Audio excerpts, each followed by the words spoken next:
This time we're talking about the situation in the internally displaced persons camp. As one of our guests told us before we came on there, he says all of us are IDPs. Maybe he'll explain that when we bring him on.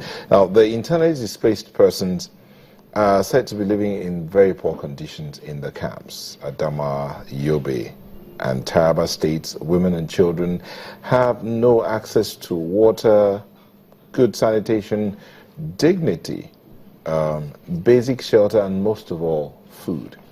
About 24,000 of them live in the Bama camp, with 15,000 of them children. That's according to Medicines Beyond Sans Frontières. That's Doctors Without Borders. The situation has spawned what is considered a crisis. What's the remedy?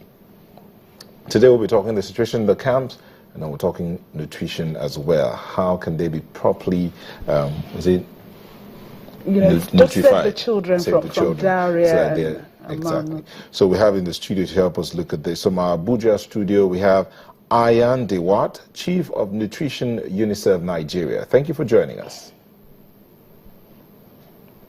Good morning to you. I hope I pronounced your name well. And in the studio in Lagos, we have Issa Gusau, who is the Special Advisor on Communication and Strategy to the Borno State Governor. Thank you for joining us. Thank you. Let's begin with you, Issa. What is the situation in the camps? The situation is overwhelming. So you're confirming what the situation MSF is says? overwhelming, but it's not a hopeless one. It's not a hopeless one in the sense that there are concerted efforts, to overcome it. As we speak, there is a rapid response team of the federal government. They are working actively with the Borno State government. And then the UNICEF is very much on ground, in Bama.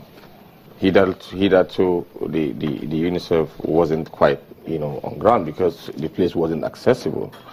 You see, the problem with this IDP situation is a plus and minus one. Plus in the sense that the successes of the military in being able to free a lot of communities that were trapped, in the last 4 or 5 years, along the shores of the Lake Chad, along the Sambisa forest, is what gives rise to, to this issue. Most of these people that you see with cases of malnutrition, a lot of them are people freed, from captivity. The UN, United Nations Humanitarian Coordinator for Nigeria, did acknowledge that 4 weeks ago in Abuja. Sheifuddin, his name, he did say that majority of the horrible pictures of severely acute malnourished people that we see are victims that were freed, in a couple of days. And this will continue. At the moment, there are about 256,000 IDPs in satellite camps. This is the major concern. There are 15 satellite camps, in Borno State, 5 in each of the geopolitical zone, north, south, and central.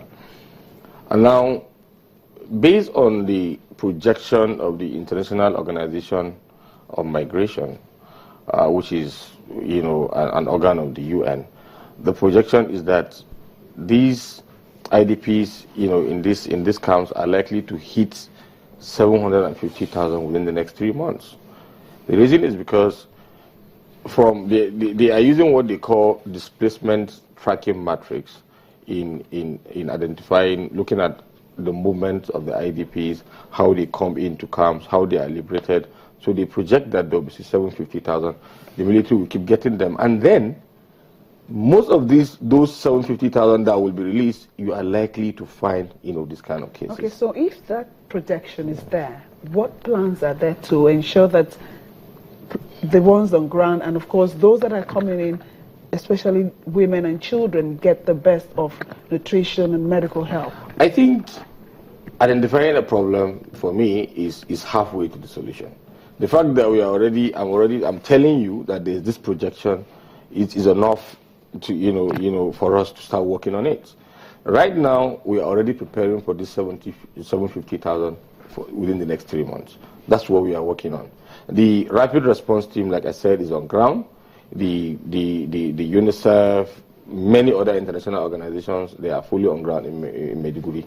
The United Nations Office on Coordination of Humanitarian Affairs is coordinating with the Borno State government and the National Emergency Management Agency. We are coordinating all the groups. There are 6 sectors in Borno in terms of managing these IDPs.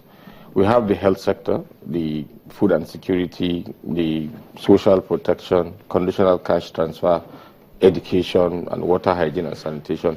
And each of these sectors has actors, either local or international, keyed into any of them.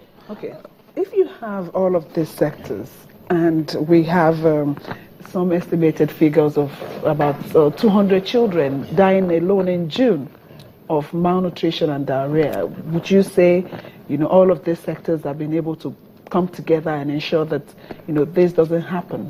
Yeah, like I told you, every day you hear the military issuing statements of freeing people. Every day the military tells you X number of people have just been freed from one community, and that community. Like I said, a lot of these people go through a lot. Some of them, unfortunately, die, in the course of this. The fact of the matter is that we have measures, in identifying these vulnerable victims, and I will give you an instance. The Borno State government was the first to alert the public about these cases of malnutrition. If you might recall, on 16th of June, 2016, I issued a statement about a case of the governor having ordered the evacuation of 600, acutely malnourished infants and adults from the camp.